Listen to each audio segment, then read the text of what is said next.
Recovery Sort Of is a podcast where we discuss recovery topics from the perspective of people living in long-term recovery. This podcast does not intend to represent the views of any particular group, organization, or fellowship. The attitudes expressed are solely the opinion of its contributors. Be advised, there may be strong language or topics of an adult nature.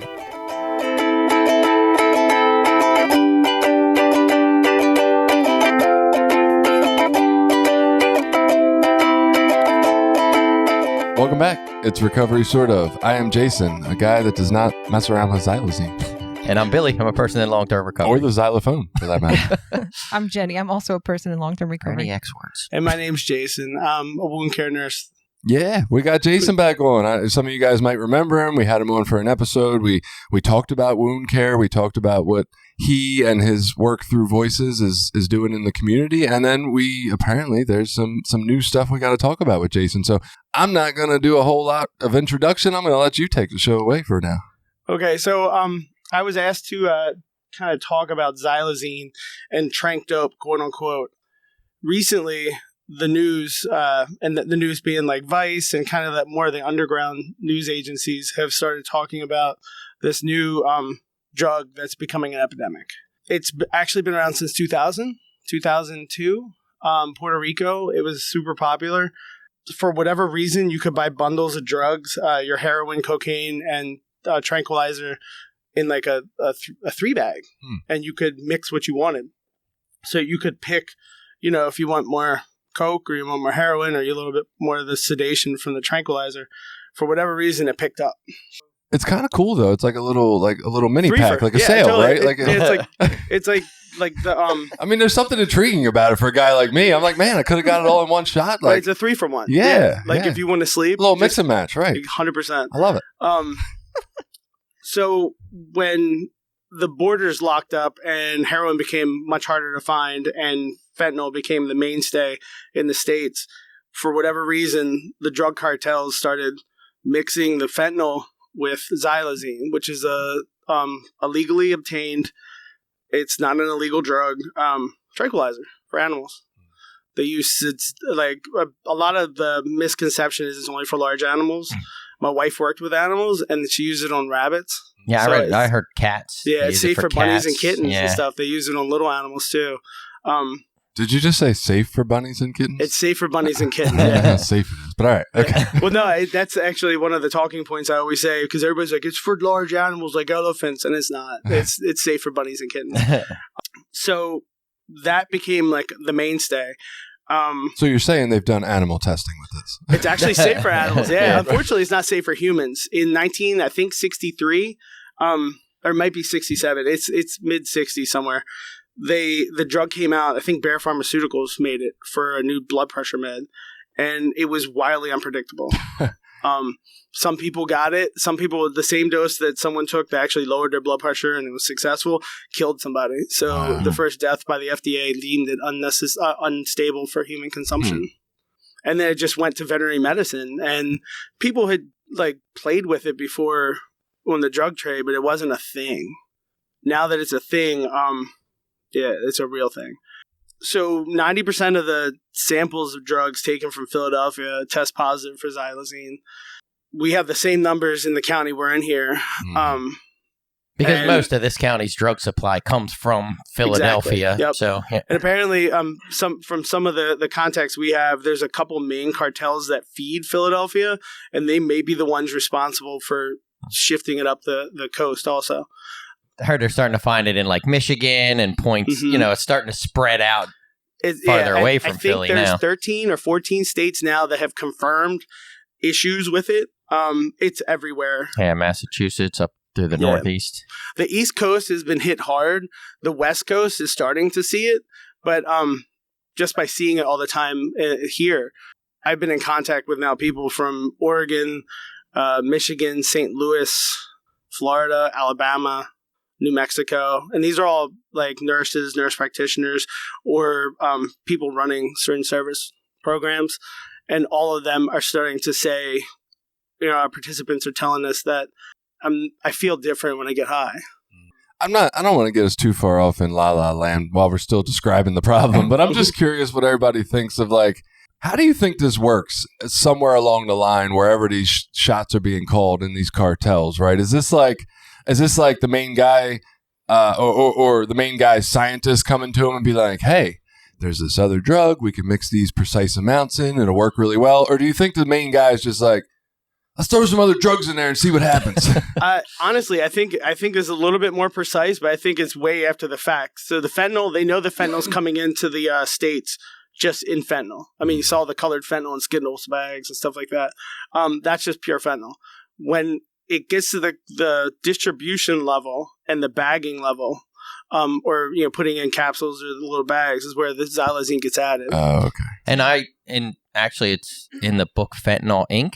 That guy talks about the process of how these drug cartels and people found out about these drugs with the advent of the internet and all this information being available online. Then they could research certain chemical compounds and be like, oh, these compounds do something similar. So we can make this with these backyard drugs we got. So, that was a big part of it, was all the information being available on the internet. So it is pretty organized. Like it is, I mean, it's billions and billions of dollars to these cartels. So the fact that they have a couple chemists on staff is really not a surprise. The crazy part is when you can trace it all the way back, but in Puerto Rico, they don't know why it started. They can't find why it started. And apparently there's an island in Puerto Rico off the Puerto Rican main island, and it's very rural. They have a ton of horses, and they think it may have started there for the abuse of like veterinary medicine because they didn't have any other drugs, but they're not 100% sure. And that's the one place you can trace it all the way back there. An epidemiologist said, hey guys, in 2008, I think, he published the paper saying this is a problem, it's coming. And nobody listened. It was a white paper that he wrote, and nobody cared. Then I could tell you some drug addicts started it, because living around this area in Cecil County, when I was in my 20s, a friend of ours had a horse farm, and we went and stole tranquilizer out of their thing and cooked it up and snorted it. Yep. And we had couldn't tell you what it was called. We had no idea what was going to happen. We're like, oh no, it's an animal tranquilizer. It's got to fuck you up in some way. So we cooked up a big thing of it. And I think, and that's honestly why it's added to the drug supply. Fentanyl is a great drug, but it lasts for 15 to 20 minutes and it's over. They use it all the time in medicine, and it's a safe drug, relatively, when used properly. Pharmaceutical grade stuff that you know what you're getting, you know what you're taking, but it only lasts for 20 minutes. And so what I heard with the xylazine was, I guess since it's readily available to pharmacists and it's pretty cheap, a lot of even like pharmacist assistants have access to it. So you don't need like a medical license or a pharmacy to get it. You sort of just need to know a friend that works at a vet and you can get it. My in basket, I literally have a 50 kilogram drum that I got a price for from India of pure powdered xylazine. Nice. That I get for like, do you still want this? Emails like, hey, you're still interested? Like I did this probably a year ago for a talk I was giving to Hartford County politicians, and I wanted to show them how easy it was to get. And like I just pulled it up and showed them the email. Like, hey, I can buy a 50 kilogram drum. It's like $100 a kilo. Like that's crazy. But can they trace that? Like, that's my thought. Like, isn't that super easy for the FBI or whoever to follow the mailbox? It's not a scheduled drug. Yeah. So that's why it's a pharmacy. I mean, it's for animals, so they don't track it. Yeah, it's not. They're still buying it for animals. Like that's still, you said it because it's an old drug. That's the interesting part. So it is still used for animals. There was a lot of, and this is, I've been part of a bunch of talks lately with brand new information, because when I guess people that do what we do, that treat people on the street, and like we're frontline, but we're actually gathering information. So there's a big group of us that come together now and readily share information. The newest information came out of Philadelphia with a recent drug bust where they actually had the bottles of animal xylazine. Up to that point, they hadn't found bottles at a drug bust. And this was a huge bust. Like multiple houses were brought down. But it took less than a day for the drug supply to pick right back up. But inside those houses, they were packaging houses, and they found veterinary six packs that are shrink wrapped together, and they found them open, and they just like you said, you cook it up, you double boiler, evaporate the liquid, and you get the salt, and that's the xylazine. I'm still messed up about the 20-minute high from fentanyl. I'm like, that don't seem worth it. Like, No. I can tell you now, when we found, we're part of a drug testing program, Voice of Hope is, through the state of Maryland. And when people bring in empty bags, paraphernalia, anything, I can swab it and send it into a national lab to test. Someone had called, and we picked up a weird druggist fold envelope, and it was full. And when we tested it, it came back as pure heroin.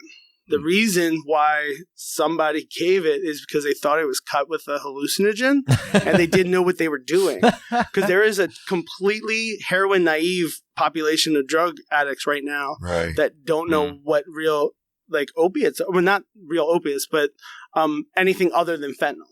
They know no feelings other than fentanyl. That's, to me, that's nuts. Yeah, it was. Yeah. It was crazy. So maybe we could solve the drug problem by just making all the drugs pure. No. Well, yeah, make them all pure, but then make them all like veterinary things. Like, oh yeah, heroin. We use that for the dogs, and the methamphetamines and the crack. We give that to the mice, and I don't know. Yeah, so they do know now, to answer that question, that it is coming from like offset of purchasing veterinary stuff, because the stuff was bought. It wasn't stolen, because one of the hypothesis was that it was just kind of disappearing from animal shipments, like trucks and stuff like that, but it wasn't. Like, people are actually ordering it and having it shipped. Yeah, I heard in some places it's pretty easy to get a veterinary license too. Like, it's not like a medical license to get. And like, if you have, say, a farm where you have a bunch of horses, you can get some sort of like lower level veterinary license. So you'd be able to get it with something like that. So it's not near as tracked or regulated. There's a thin veil between pharmaceutical meds and large animal care. It's not like it is for like regular, if you went in for something for your dog or cat, it's harder to get drugs.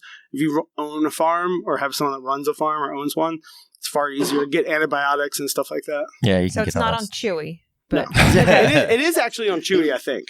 But you need a prescription for it? Yes, you need a prescription for it, which is crazy. Yeah, so the only obstacle is you just don't know how to spell it. Right. So, yeah. That's tricky. I've actually found someone in this county that actually purchases it, injects it, and adds it to what he uses. And he's wondering why he has wounds. Okay, so far, if I'm a person listening to this show, or this episode at least, I'm thinking, fuck yeah, score, they're putting more drugs in my drugs. So why don't we go towards like, why is this bad? Why is this dangerous? What's the harm? It's twofold. There's actually a bunch of bad things along with it. I'll say the one I love the most for the end. But the first and foremost is naloxone doesn't work on it. So when you overdose, a lot of overdoses are misconceived as an opiate overdose. Right. And then people are pounding in 6-7 doses of nasal Narcan, which is overkill. Right. And this is a tranquilizer, right? So it's not an opiate, so it's a totally different it doesn't schedule work of on drugs. any of those. Right? It doesn't work on any of the brain receptors that the opiates do. Naloxone's great at shoving all the opiates off the brain receptors, but it does nothing for xylazine. And what's happening is people are giving all this Narcan, saying, it took 8 doses to wake them up. It really didn't. Like, the first 2 doses of Narcan are pretty much putting you into withdrawal. Like, when you give 8, you go into rapid withdrawal. I got you. So what's happening is that person's in rapid withdrawal. All the fun stuff that comes along with withdrawal is there. The nausea, the shakes, the chills, the pain, everything. But you can't move. So you're kind of locked in. So when they come to from the xylazine, it's pretty crazy. Like, that's when people run. That's when people fight. And all that other stuff. Or they don't make it because no one's protecting their airway. And that's the big take home. We went to a big harm reduction conference in Puerto Rico, and the big take home, nobody was talking about xylazine except for kudos to the state of Maryland. Maryland and Hopkins were really the only ones talking about it, which was crazy. And the big takeaway from the harm reductionists is like airway protection and rescue breaths, because those are the 2 things that will save people. So I knew Maryland would be first to something. I just didn't know what it would be. It's a horrible thing to be first to a drug. So Philly wasn't represented there? No. So the people that were actually talking about it, they had multiple presentations through it. Like they were small room presentations and large room presentations. Was Maryland with a cohort through Hopkins. Huh. And while I have you, tell me more. What's airway protection? So it sounds like jargon. No, I'm sorry. Yeah, I always forget this stuff. So airway protection, a lot of people, when they overdose, you find them, you're in a car slumped over, you shoot 2 doses of Narcan in them or a dose in, they usually wake up or they should start to, look around, talk to you, that kind of thing. What happens is xylazine can actually cause your airway to not work so well. Like your breathing hole gets a little loose and won't work. Airway protection means laying the person on the side, on their left side, in the recovery position. It's in all the Narcan trainings, but it's not glossed over, but it's kind of forgotten about. So what you're doing is protecting the airway from vomit, because 9 times out of 10, you're giving them too much naloxone, and vomiting is probably going to happen. And a lot of these folks end up aspirating or they choke on their own vomit into their lungs. And vomit and lung tissue don't go well together. So the protection for that would be similar to the CPR, like lay them on their side with their left face side, kind of. Yep, left side, arm underneath, head tilted away and down, making sure their airway, their neck isn't like kind of crunked over, and then the rescue breaths. So one of the mantras people were saying there, typically you give naloxone to you in a conversation, you're talking to someone, they wake up, they're like, oh, what happened? You're trying to fill them in, and it's respirations, not conversations. So now they're telling people watch for breathing, and if you're at like 10 breaths a minute, that's enough to sustain life, and you might have to sit there longer now when someone overdoses. And we've seen evidence here of that. I feel like I could use this to my advantage somehow. Like, damn, girl, I think you're on Xylazine. Well, we can't talk right now. We got to give you some breaths. Sorry. Tell me how it works. Yeah. I'll let you know. I mean, that's pretty scary. I will say, when you said airway protection, the rational part of my brain was like, yeah, he's got to be talking about like CPR, keeping vomit out of their mouth. The other part was like, do I have to like stick my finger down there to make sure it's clear or something? Yeah, no, that's the old way they used to say, like sweep the mouth and stuff. Yeah, you end up getting bit. Yeah, for real, you end up getting bit. Yeah, bad. It's really just making sure they're laying on their side and not vomiting. I know this wasn't the important part of what you were saying, but I'm kind of hung up on it. Like, the airway hole gets too loose to work? So the muscles, the kind of the muscle, the epiglottis, the thing in the back of your throat that flips back and forth really just stops working. Okay. Okay, that makes sense. I got you. It's overly sedated, or it's a muscle relaxer. It's almost like the plumbing background. The check valve stops working. Gotcha. If the check valve stops, that makes a lot of sense. You get backflow in either way, or the whole thing stops working. Yep. Okay. 100%. So you got that. You got that naloxone doesn't work on it. Xylazine addiction is a real thing now, and that's kind of out there. You can't test it on people. So this is all anecdotally from case-by-case studies of people coming into the emergency room or the hospital that are now withdrawing or detoxing, and 3 to 4 days in, they get so much bent up anxiety that they just can't handle it. But they're being met with their opioid demand. They're getting their medicine. They're up on their methadone or Suboxone, and they don't know what's going on. And typical drugs that work, the clonidines and the benzos and stuff, really aren't touching it. And so these cases are now becoming more prevalent, or at least people are more aware of it.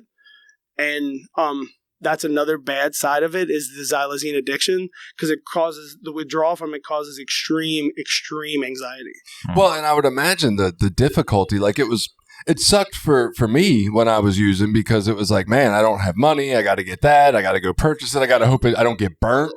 But geez, the added part of like, oh shit, I didn't realize there was a second or third substance in here that I'm also addicted to, and who knows if Jerry across town also has that in his shit, and that's actually a big part of it. So when we do our drug testing, we don't check for percentages. Right. Like the way that we do it is it's supposed to be quick and fast, just to tell you what's in it. There is a toxicologist that's an addiction medicine specialist in Philly now doing quantity. He's like a forensic toxicologist, and they're showing percentages of some of the xylazine, how it's, the bag hits the streets, more fentanyl than xylazine. Then after, like a couple days, the xylazine starts creeping up, the fentanyl starts creeping down. We've tested bags that are just xylazine, no fentanyl, no opiates. Wow. But we haven't tested anything that's just fentanyl, no xylazine. So they're just adding more. It's saving pennies, but it's still It's a market they know they got. Oh, yeah. This is capitalism, man. 100%. And we're talking capitalism, like pharmaceutical capitalism on like the microgram level, but it's still, they're saving money on it. If they found out you could put human turds in there and make some money, there would be a lot of people's hands in toilets. I'm just saying. 100%. Guaranteed. 100%. Any way to make a gain.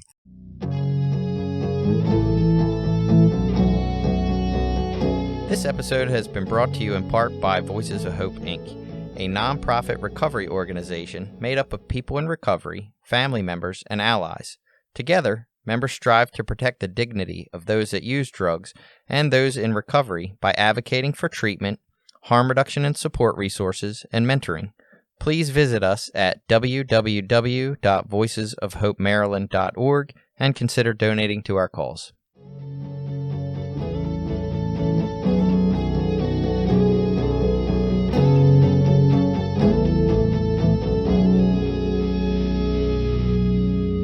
So you have the addiction, the withdrawal, the overdoses, and then also, and this is a major one, and this is what usually gets the most attention, is wound care. And they don't know why it causes wounds. And, you know, if all of us were injecting drugs, we may not get one. Mm-hmm. Or you might get one and never get it again. Or you can inject in your arm and on your leg you get a wound. Huh.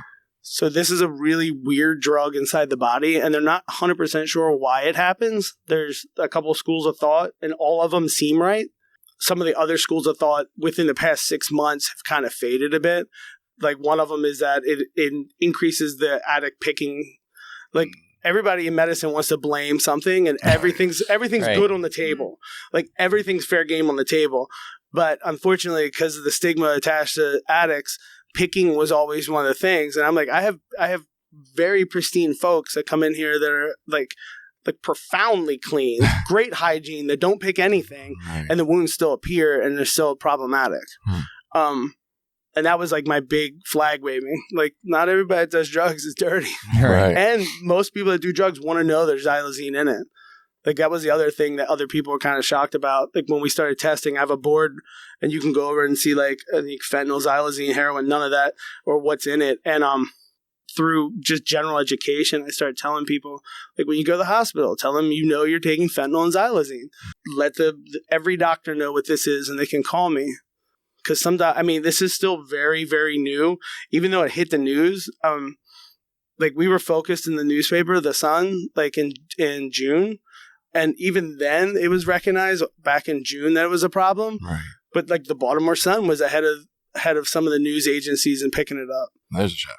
Yeah, yeah, it's crazy. So the wounds they can be debilitating. A lot of providers look at these wounds, and provider meaning doctor, especially in the emergency room, and they're so gnarly looking that amputation is an option right away. And what we're finding is, with the right client or participant, amputation is not necessary at all. But it takes that client wanting to get better, wanting their wounds to heal, and actually like adhering to a plan. But we have a participant now that went to the hospital, and they told them that they would lose a finger, and the wound's almost closed now. And it does take time, but it takes that person being diligent enough to want to heal themselves. No, I'm not recommending this for anybody, but I'm sorry, I keep going astray. Smoking turds? No, not this time. Not this time. If you had this on like the tip of your finger, could you just cut your own finger off? Would that get rid of it? Or is it like through your body and that's just where it's showing up? It's through the body and where it's showing up. Okay. So some people, we have some participants that will inject in their arms. I have one that this is a slide that's got some traction now. A girl injected in her feet, and you could see the injection sites. And day 1, we saw the wound start. And day 5, I was able to take the same photo and to show where the wounds have progressed. And there's one site that was an injection site. And a lot of people are like, oh, it's downstream from one, but it wasn't. Like, a lot of people think because when you inject, it travels. Right. And it's just in the bloodstream causing these wounds, and it's not. Yeah, and people that snort it get the wounds inside their nose too. But not everybody gets it. Right. So what works for you, and this is where I think some of the street level information gets crossed, what works for you may not work for you, but it works for me too. So we're around telling everybody, oh, just snort it. Right. But you do it, and like you're blowing out like an aborted mouse fetus out of your nose. Like this big blood clot and chunks of meat come out. So it doesn't work for you. There's no right answer to like how to do this safely. Right. And that's why you talked about it in the 60s. It was being tested for humans. It was unpredictable then, and it's still unpredictable. Wildly unpredictable. Yeah. Yep. The FDA did something right by saying you can't use it on humans, but now we're kind of locked into place now because teaching institutions can't test on people, even willing people, to see what it does or how we can like fix it. Like, is there a cream you can put on the site to decrease the trauma to the wound area after injection? Like, it starts with a kind of a purpley spot and a blister. Could you put a lotion or cream on that? Because there are some medicines that do work, but you can't test on it, and there's no like exceptions to these rules. Now, could you find someone to test on? Probably. I think some of the institutions are looking into this now, dealing with participants, like some of the teaching institutions, testing their drugs on site and then treating the person and then documenting what they did to that person. So at least there's some sort of documentation behind it. Right. Because right now there's none. It's like me sharing with other people. Right. So I'm curious, when you're treating people who have gotten these wounds, are you finding that, like you said, it takes the specific person who really has the ability in that moment to show up and do the things that you're asking them to do on a regular basis? Is that proving effective every time, or is the treatment also kind of sporadic, just like the drug, where sometimes this works, sometimes it doesn't? I knock on wood, I haven't met that yet. Okay. Like, I've been really successful with things. I'm treating them very delicately. Like, I'm treating it like it's your body. There's certain types of wounds the immune system causes, like your body's fighting itself. I'm treating the wound like that. This is right where I was going. Thank you. So I'm of that school of thought too. I think this is an immune system type wound. I think the body's reacting to it, and there might be some other factors to it. But I think the immune system, it looks like and smells like and tastes like a wound the immune system causes.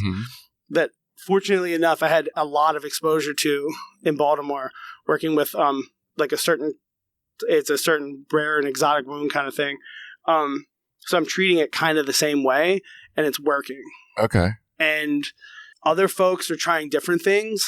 You know, some work, some don't, but this has proved to be successful. Like, when I first started here, the formula, like the things that I wanted here, it probably 15, 20 things. I've actually kind of summed it up into 4. Okay. And one of which is super easy to use, and that's like the go-to for me. It's a burn dressing.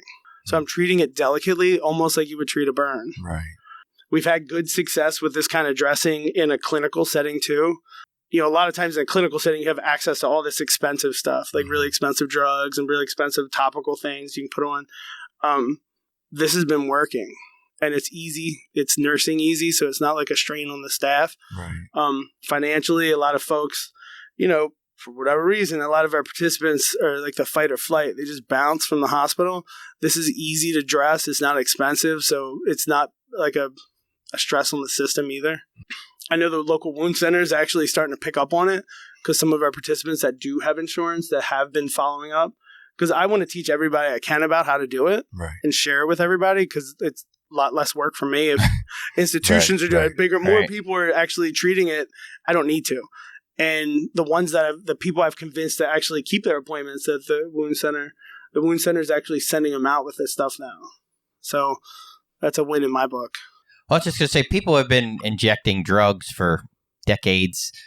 What is different? I mean, we've always heard of, track marks and abscess and things like that. What is different about these wounds that we're seeing now with the xylazine than traditional? So take all of the issues you have with injection drugs that everyone knows already, the track marks, like the hardened veins and like losing the ability to inject and stuff like that. And then add on, these wounds start like a little purple splotch, and it kind of looks like they're on fire. The edges are not, like a wound's round. When this first starts, it kind of looks like it's like if you ever lit a leaf on fire and blew it out, how the edges kind of cinder in and kind of like erratically burn. That's what the edges of the wound look like. But it's only like a purple discoloration, like a weird bruise. and then a blister forms. The blister comes off, and that bruise is actually dead. It's dead skin underneath, but it really doesn't go deep. And over time, a lot of people, and this is one of the street medicine things that I hate, is everybody's like, let it air all. It needs to get a scab. The minute it gets hard, what happens is that tissue starts to, almost like a cork. It sits and it holds the bottle open, like it clogs up the bottle. When this stuff gets hard, it's probably, like a centimeter, maybe a little bit more deep, but it will make the wound not heal. And it stays there like 3, 4, 5 months if you don't do anything with it. And it's this weird, hard black spot. And unfortunately, over time, your body doesn't like it. They usually don't get infected, which is that's a unique part of this. And it might hurt around the edges. People start injecting. And that's one thing that I'd love to know more of why they do. A lot of these wounds, people make worse by injecting around the edge of the wound. Part of me wants to say maybe it's pain relief, because they're not getting a vein. Right. Like the tissue around it, they're pulling up like pinkish red fluid, but it's not blood. People are aware it's not blood. When I ask, they always tell me, "Oh, I don't have any veins I can get." I'm like, I can see 3 on your arms right now. I got you. But Just you call keep me. going back over here. Like you literally keep going to the wound edges. We have participants that like their whole back of their hands eaten away, and they continue to use the edge of the wound. Why? I mean, you got friends, you get high with friends. Let them try to hit somewhere. This is harm reduction 101. I know this isn't. Yeah, I'm not a nurse. I'm not a doctor. Please, I hope you're not offended, but I like to try to solve problems. So give me a moment here. Just the way you described that just now, it reminded me of like when you get a new tattoo and you can't let it get dried out and hard, right? Have you tried putting any like tattoo cream on it? So, you know what? The dressing I use is it's old as the hills. It's a sheet of linen almost. Oh my God. With It's the tattoo covering. With Vaseline and this stuff called bismuth. And the dressing is like, it's so old that like anyone can make the dressing themselves because it hasn't been, there's no copyright on it. It's old as the hills. Yeah. I just got a tattoo Thursday and I left with one of these, and you can probably remember it's like from 1970, this black pad with a piece of tape around it. Yeah. It's like, oh, you're good. I'm like, this sounds like what you're talking saran wrap. The tape and saran wrap. Exactly. And like a piece of paper on it. Yeah, but that's what this is. It's a burn dressing that they use a lot in the burn units and stuff, and it causes no trauma. It's soft on the wound. It keeps, so there's some things in wound healing that need to be there, like moisture, not wet, but moist. Temperature is really important on wounds. Every time a wound's exposed to air, like when everybody says, just let the air hit it, you lose degrees of temperature. And wounds need to be kept at a certain degree for that new skin to start. Right. All of this stuff does, it keeps the moisture in, it locks moisture in, it softens that rock hard cork that holds the wound open, and keeps the temperature. Like my dressings are super simple and they seem to be working. That's awesome, man. It's crazy. And there's some, I was on a Zoom with a bunch of folks from across the country, and they were, well, what if they can't afford Xylazine, or Zeroform is the dressing, the name of it. And I'm getting back onto a call this week to see, they were taking T-shirts and cutting strips and just putting Vaseline on it to see if it worked. Whether or not the bismuth is the important part, or just the Vaseline. Right, right. So and these are all street level tests that we're doing. And these are people willing to go out and say, hey, look, like, can we see if this works on your wound? Right, right. And our participants are willing to do just about anything. Like for me, just helping them. There's a young fella that's got, his wounds on his hands are so bad. And we've healed him 6 times. But he keeps going back to injecting them. And he came in the other day just saying hi. And he's like, if there's anything I can do for you, if we can try out anything to heal these again, like anything, you want to try something different on one, I'm willing to do it. Like that willingness is crazy to be like a scapegoat, Well, there you go, people out there. If you're running into these wounds on yourself and you've ever had a tattoo, treat them like a tattoo. Yeah. So, Jason, I wanted to go back a little bit. When I had asked you like what you were doing in the treatment that was helping, I was curious if that gave any clues to what was going wrong, right? And you went right to the kind of sort of autoimmune possibility.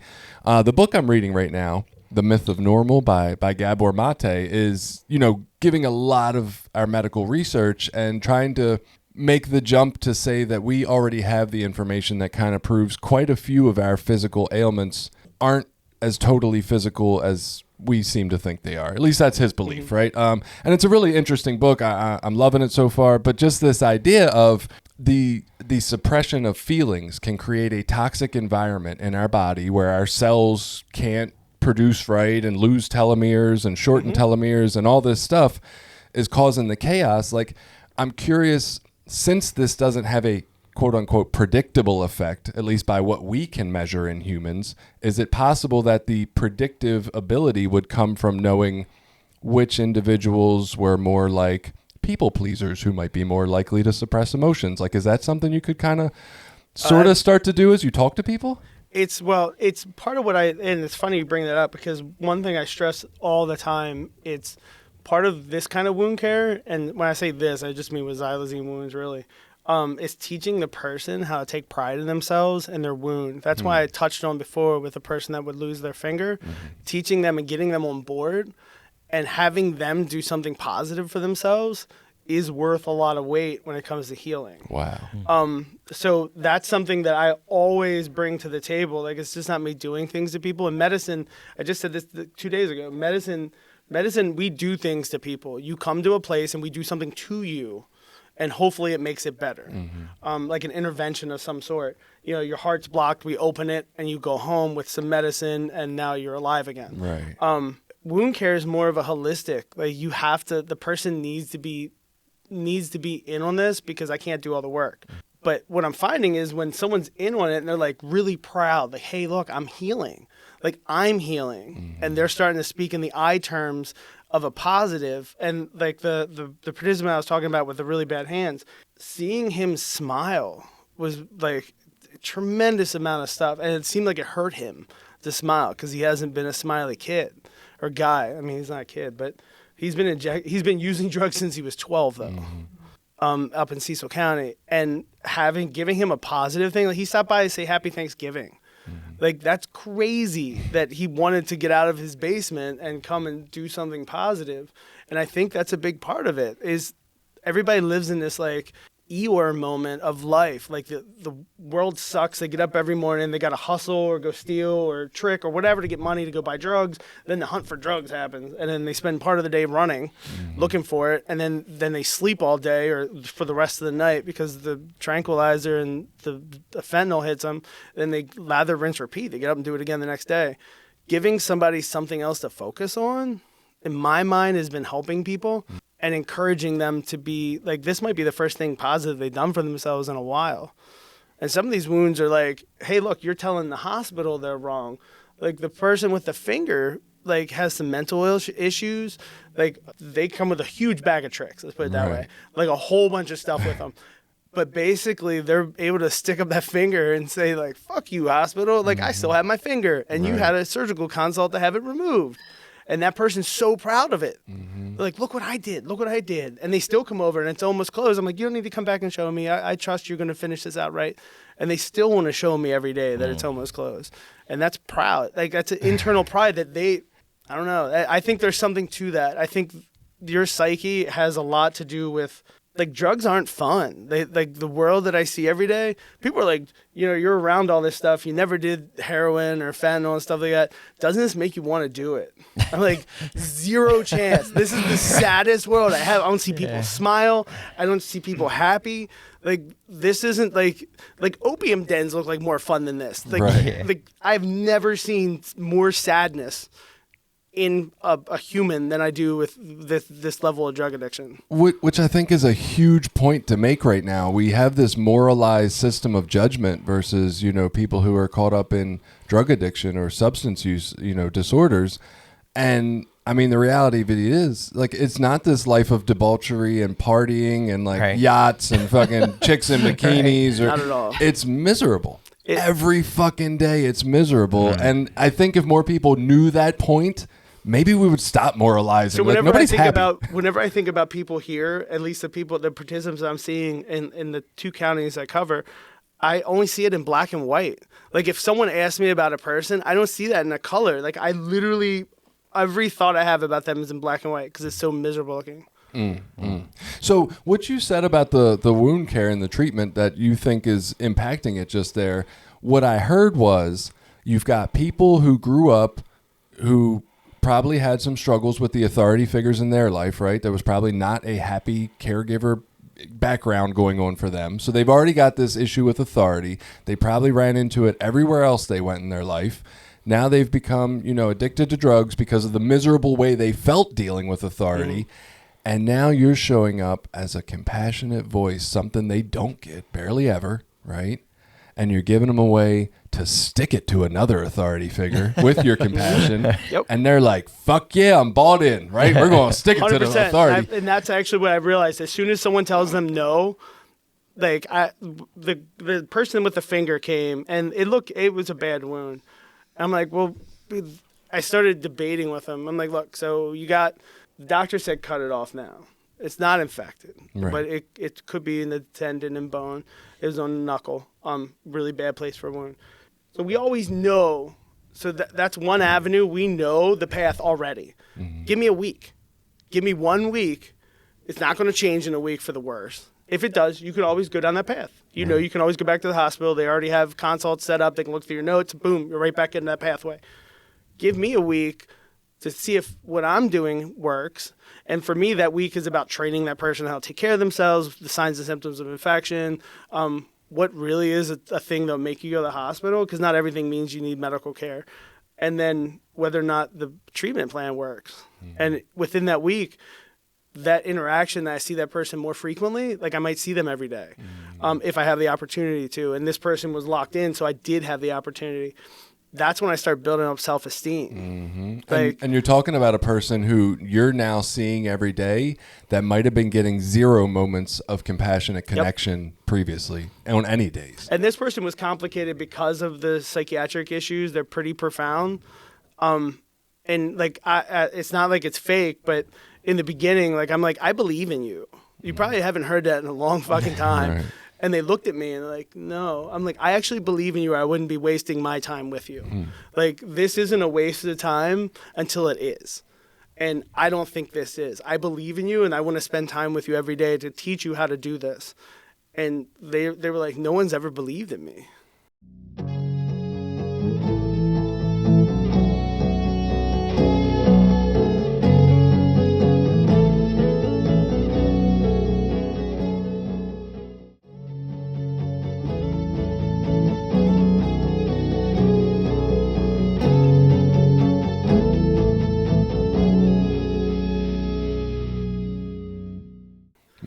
So I don't know if this will happen, because I would imagine the grassroots individuals that you're talking to in this community of people treating these are probably all in it because they care and have empathy and compassion. But if you run into people who are telling you like, oh, that treatment you said isn't working, don't forget to tell them about the compassion piece of the treatment, because in my mind, that's what you're doing. You're healing them with your fucking heart, bro. And that's the part that keeps me back to wound care. Like, I always wanted to do wound care for a reason, and like, I'm not a religious person at all.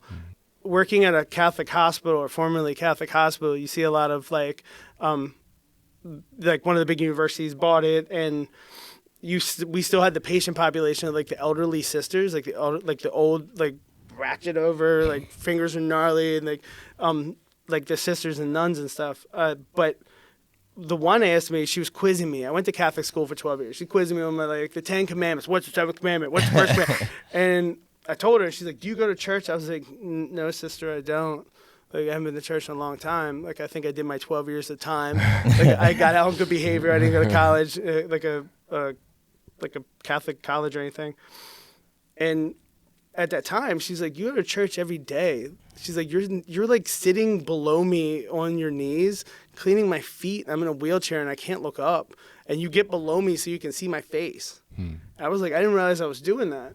She's like, you're at church every day. Like, stop. Like, stop. Like, this shouldn't even be a question. It was that statement that made me start thinking about, like, there is a holistic side to healing that isn't just medicine. It is that those couple seconds you take with somebody to talk to them about them, because medicine's always about doing to somebody, not with them. And I think wound care is like, you can walk with somebody through that. and that's what keeps me coming back. I'd actually like to argue that medicine should probably be more doing it with people too, and it might be more effective. But at least we got it with the wound care. Yeah. I think society itself is kind of moving that way with a lot of stuff.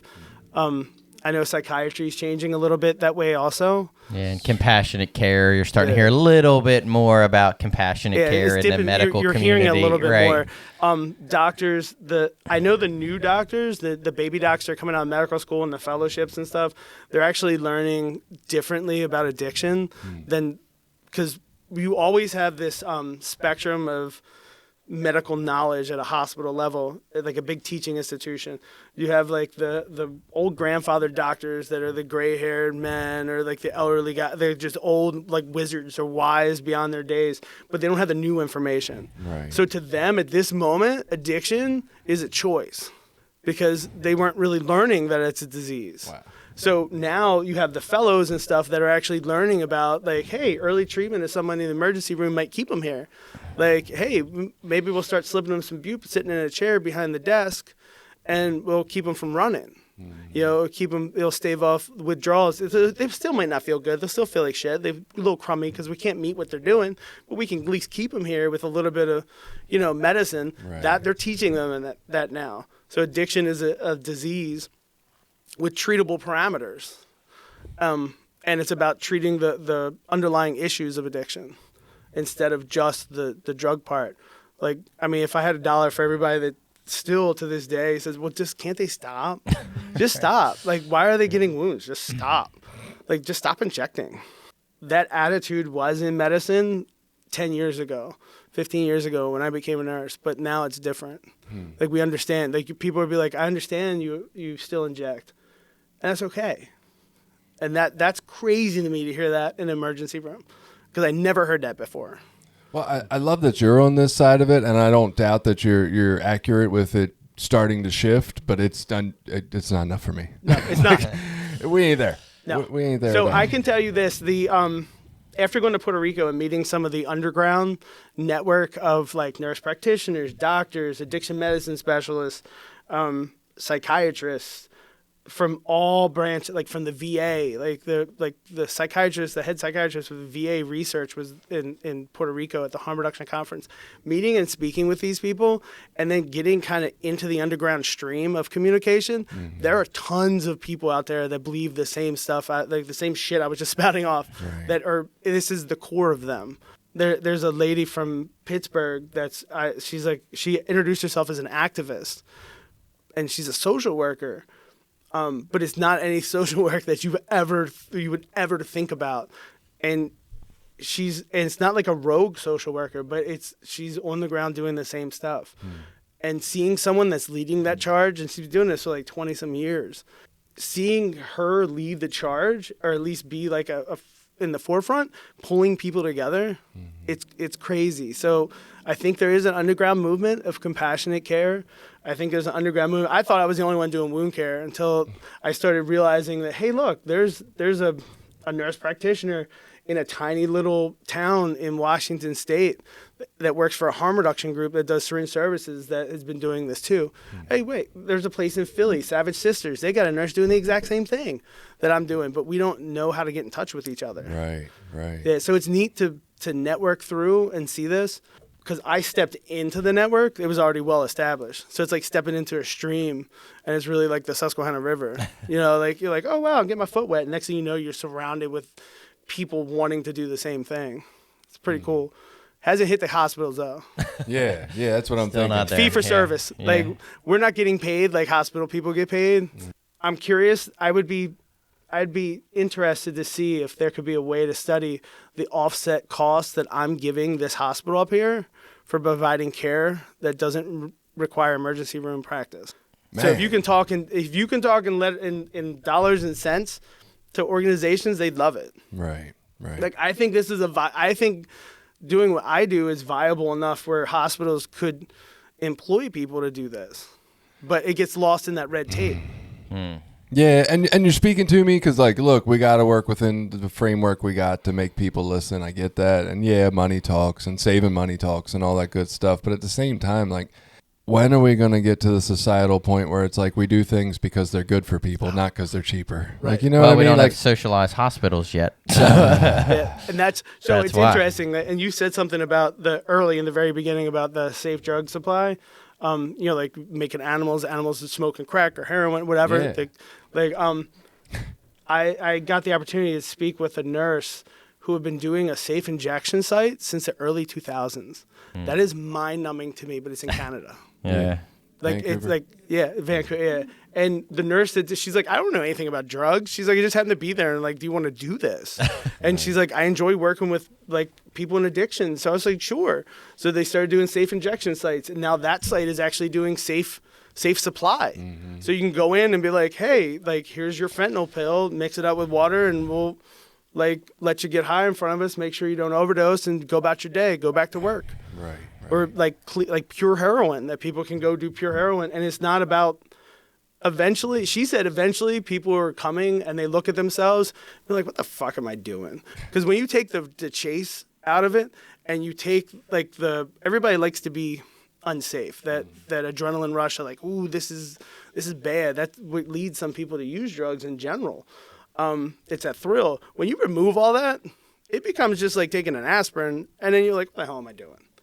It's interesting you say that. The same guy I referenced earlier, Gabor Mate, whose book I was reading now, I've read a couple of his previous books, and he lists it out. Now he's a medical doctor. He's not just some Joe Schmo off the street. He's worked with addiction. He's headed up the Vancouver area of drug addiction treatment. So he's like a well-known figure. He's not some nobody. But he presents this idea that there is a thing inside of people called counterwill. And that for some of us, it's, who are damaged, it's a little worse than others. And it really is. It's not even external. Like, I could be thinking I would like to have my dishes done. But then, if I tell myself to do the dishes, instantly it's like, nope. And I feel like that is a big part of the fight for people struggling with substance use disorders is everybody's telling them it's wrong. And it's almost like if we could just give them the space, they could figure out it's wrong themselves. Yep. But we don't give them the space to do that. So they're constantly just pushing back against it. And it's that counter will. And it's like... And you almost institutionalize the treatment programs. Like MAT is like almost institutional. Like watching people go to like methadone programs, it's so like you come up to a window. There's no human contact. Mm-hmm. There's no like handshake, even a touch, a hug. Like I realized early on, touching someone when you go meet somebody, put your hand on the shoulder or shaking hands with them is the first step in opening up that vulnerability. Oh yeah. Like we were saying earlier about talking to people, like I realize if I'm working a full day, like actually seeing, a bunch of people that day, I am emotionally and energetically drained because you give a lot of yourself every time you see somebody. Just general, like you always have to be on point and thinking like, okay, how can I make this person feel more comfortable? How can I make this lady that's obviously uncomfortable feel more comfortable? Oh no, now she's crying. How do I make her, like that kind of stuff? Like it's a mental mind game constantly. Yeah, you almost said it too. How do I make her stop crying? Don't. Yeah, and that's it. And that's it. Like, and you have to go through those things. Like, mentally, you're like, do I or don't I? Would I or won't I? Like, what's the next step in making her in a better place? Well, and it's like you said, we have to retrain our brains because we can't do the normal societal thing we've been programmed to do, right? Normally, we're like, we got to fix the crying, we got to stop it, and like that's not really the answer. Maybe no, normally I reach over and grab tissues. Right. Like normally I'm like, here, like it's okay, Yes. and people are like, I'm sorry. I have more stories that can fill a book of crazy stuff I've seen up here, but someone came in with a wound. And next thing you know, pants, underwear down around their ankles. Wound was like in the crease of their groin. Extremely nervous, awkward moment. Oh, yeah. Like they started crying. I'm like, stop crying. Like cover up. Like I literally turned around the chair. And I had two people with me in the room. That one was a nurse and one was like my wound care peer. And it shook everybody, and the person stopped crying, and like we were joking, and by the end of the whole thing, she's like, thank you so much for being like understanding and caring and making this less awkward. And treating them with dignity. Yeah. Like, and that was it, like literally it. And they actually came back again to thank us after. She's like, I got my stuff together now. Like, I'm not going to cry. I'm not going to cry. She's like, thank you because we talked to her about children and stuff like that. Like there was some stuff going on in her life. and just that dignity part, like that's worth more than healing a wound, because the body heals itself. I mean, someone once told me, and this is an old quote, it goes back to like a Greek philosopher, I think, but it's medicine is the act you put on while the body heals itself. So that means a lot to me in wound care, because as long as things are optimum, they're going to heal. Even suboptimum, they heal. Like, you know, like with children, if children get wounds, you could tape them to the wall and they're going to heal. You know what I mean? As long as they get food in them, they're going to heal. It's what you do in the process and ease like the tension, the anxiety. A lot of folks are scared to go to the hospital. So teaching them that, like, hey, look, you don't necessarily need to go to the hospital. Let's see what you got. And that usually breaks the tension right away. And then we have other folks that are like, I need to go to the hospital. I'm like, you don't need to go to the hospital. And this just happened. They said I didn't need to be here. I just need to follow up with my wound care. I'm like, yeah. And like, okay, you might know what you're talking about. Literally, that was said to me 2 nights ago in a text, which is crazy. Right. I'm like, I might know. I might not either. Like, I don't claim to know everything, but I don't think you need to be in the hospital. Your theory of, you know, the medicine and the body healing itself, that's very much the kind of the therapy world, theory of like, we just kind of need to get the stuff out of the way that's been holding you up, right? Whether that's suppressed emotions, whether that's something you dealt with in childhood and are still carrying, whatever it is. Like, once we can clear out all the mess, everything else figures itself out by itself. And I think historically that's been viewed more of in a, like, oh, if you don't know whether to be in your marriage or not, after you heal, you'll know, right? But I think we are starting to think more and more that's also with physical shit. Like, there's a lot of what we call phantom pain or autoimmune disorders that we don't really understand why they're happening. We don't have a grip on them at all. Yeah. Right. And if we have this toxic environment in our mind body, all one, right? That is what's going to create more chaos and not let the body to heal. And so, yeah, man, just, I don't know. I'm really liking the way this conversation is going. And it's funny. There was a conference that I was part of for wound care, and there was a doctor, I believe he was from Amsterdam, and he was talking about, like, do you need to wash wounds? And he was like, you don't. Like, the body, like, unless they're like grossly infected, like once a week even's enough. Like, all depends on the wound itself. The audience ate him alive. Literally ate him alive. And with the, like, his broken English and everything, like, the nurses were just chewing him up. Like, chewing him up for, like, everything needs to be clean. You need to wash the wound daily, blah, blah, blah. And he's like, no, you don't. I felt bad for him, but it's that same mindset. Like, the body will do what it needs to do. Like, sometimes you need to nudge it a little bit. You need to keep it on path. But what you just said, like, sometimes you just got to kick the box out from in front of someone so they don't trip on it. Yeah. But that box can stay there, but just make sure they don't trip. Yeah. And that's... Picturing that, I'm picturing like, instead of the box, I was picturing like almost like the concrete shoes that the mobsters would put on somebody, right? And we're just kind of like chipping it away to make each step a little lighter. And you don't need they don't need to be gone, right? And like, just like one thing I've realized from coming up here and not being an addiction, not understanding the full process of everybody in recovery, you're going to take your shit with you for the rest of your life. Like, nobody's ever healed. Addiction is one of those things that can always double back on itself through like weak armor and stuff like that, or just general human nature. But nobody's ever, this job has made me realize there is no level of perfection. There's just good right now. Yeah. And I think that's fine. I think, and good right now is to me a great thing to strive for.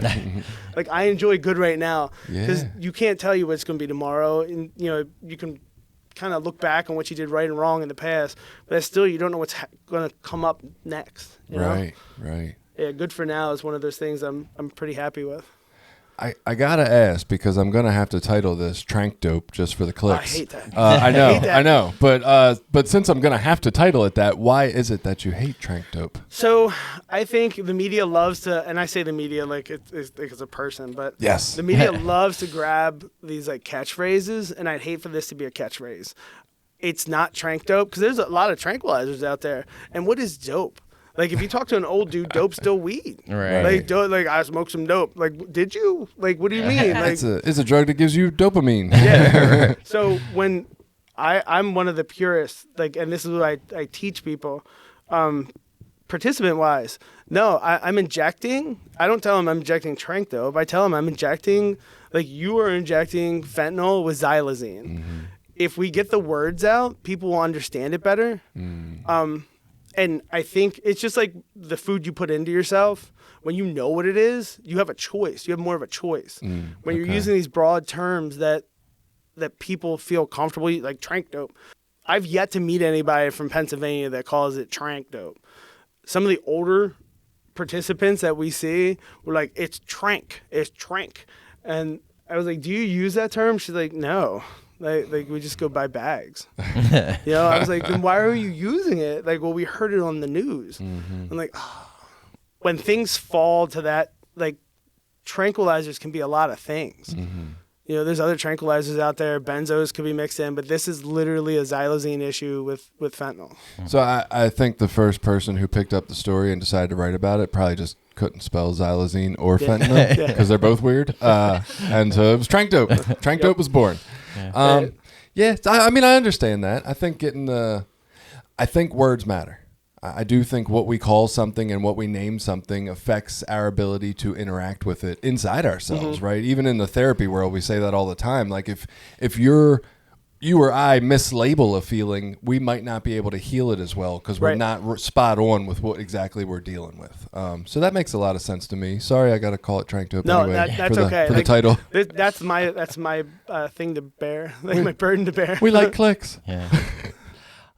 So is there hate to say it, but like a safe way to use xylazine, or should people be checking for it and trying to avoid it? I mean, this goes to from my background in harm reduction and do no harm from medicine, that whole concept of both of those, they're coming out with xylazine test kits, but it's in everything. It's just like fentanyl test kits. They're kind of, to me at this point, fentanyl test kits are not telling you anything you don't already know. Because if everything you buy is fentanyl, like we've only found out like 200, 250, I think now even close to 300 samples we sent in. Heroin has been an additive, not an active ingredient. So it's like a trace amount, or like 1 or 2 samples are actually heroin. The rest is all fentanyl. Wow. So you almost need like a heroin test kit to see if you got real heroin. Like I don't understand. And like marijuana, like that doesn't have fentanyl in it. Like, so there are test kits coming in the pipeline. There are developing test kits for it. I'm unsure of at least in our community. Other communities, maybe, I'm unsure of the value of it because it's in everything here. Right.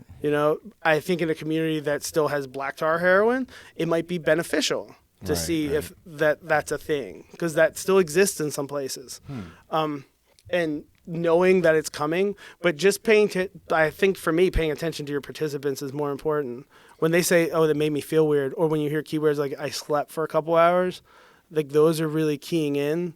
Or you pay attention to the overdose stories, like through like motivational, like when you dig into people, when they're like, oh, I someone overdosed, and you say, oh, tell me about it. Like, what happened? Like, how many doses did you have to give? Did you have it?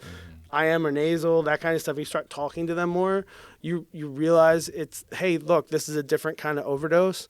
That's where areas that don't have it are recognizing it. But as far as a safe way, no. So what about like with the wounds? Like, is there something people should be doing like early on, right away, if they see wounds? Obviously, don't inject in the same spot. Well, no, you laugh about it, but that's a big thing. Oh yeah, I know. Everybody and that goes back to I think there's an addictive mechanism with this, and it's. People are like, oh yeah, people always like that process of injecting. Yeah, it's like the set and setting, and it's part of the ritual. But I think there's something, the self-harm portion. There's a participant I've been working with that I've been trying to dig in deeper, and I'm not a therapist or like have a psych background at all, but just listening that they know that the hands are visible, and they do it to get back at their parent because their parent hates the fact that they use drugs, and when it's good, we can get it healed, but when it's bad, I know that the participant's having issues with their parent. And I'm just through conversation trying to dig through that. Wow. That's different. Yeah. I never put self-harm as part of drug addiction. It's all self-harm. I know that's where we're going, but I never put like the psychiatric component on top of like the cutters. But yeah, it's very similar to cutters. But what if it's not? What if it's what do you mean? What if it's not self-harm? What if what you're seeing is when they're not doing well with their parents, their emotional mind-body environment is worse, and that's why the wound's worse? Well, no, they're injecting their hands when they're not doing well. Like, I got that out of them. Okay. Okay. Like that much I've got out of them is that when they do it on purpose to get back at their parent. Okay. But even that, I would say, even though that sounds like an active choice of theirs, like it's definitely not. This is someone like this person does not want this to happen. No, I get that. But in that moment of reactive nervous system to their parents, right? That fight or flight response, I'm going to injure myself, a fight response to hurt you. So and it's that's the part, like the self-harm part. Like it's that mental thing. Yeah, it's disassociation. Like, and that's something I was not expecting. The person that the Baltimore Sun covered, like they lost a hand. They knew they were going to and just kept injecting, and we saved one hand, but the other hand they just kept injecting, knowing that they were going to lose it or potential to lose it, and then it just snowballed. And there was a point where they didn't care anymore, but there was a point where they still cared, but they would still use the hand. Right. It's that ritual part that would never break. So you've given us kind of the description of what a wound dressing would look like for this wound that has seemed to be effective so far. And you know, my take that I'm throwing in there is throw a whole fuck ton of compassion at it too. Is there any other really good practices that people could do if they know they have this, or maybe even preemptive practices to avoid having it?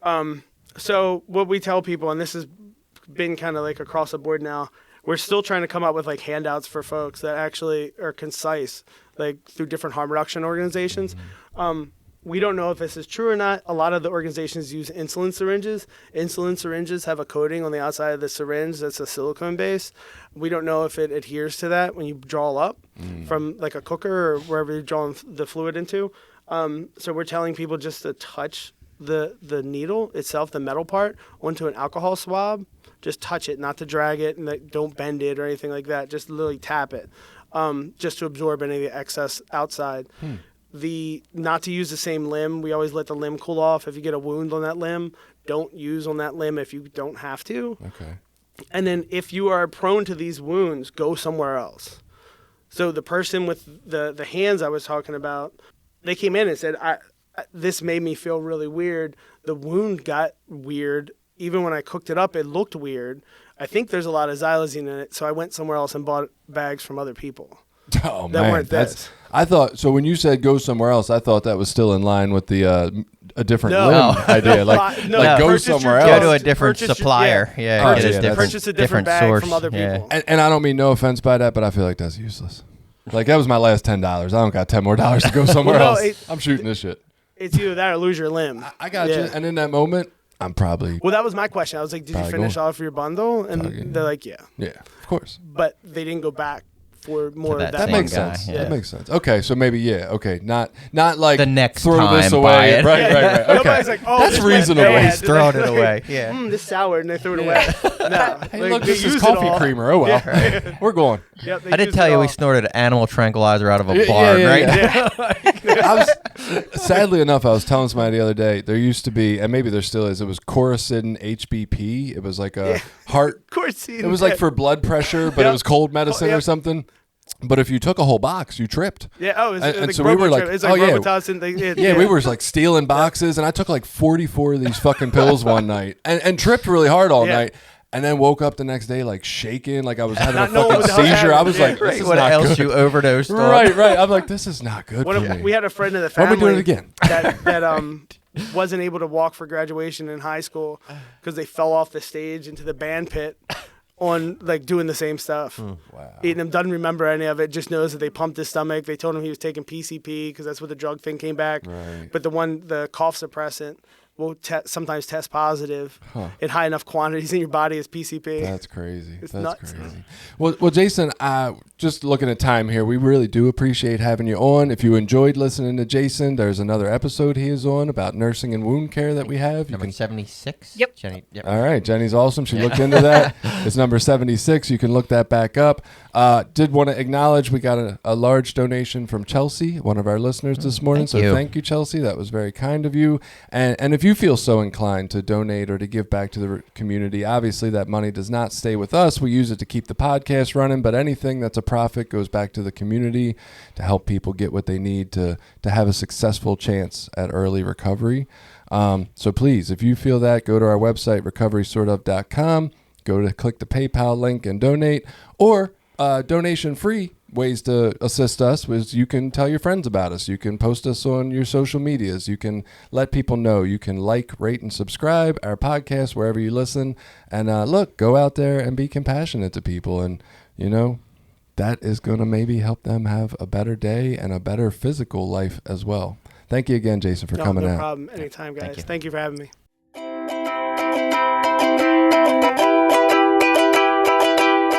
Did you like this episode? Share it with people you think might get something out of it. Check out the rest of our episodes at recoverysortof.com. Also, while you're there, you can find ways to link up with us on Facebook, Twitter, Instagram, Reddit, YouTube, anything. We're always looking for new ideas. Got an idea you want us to look into? Reach out to us.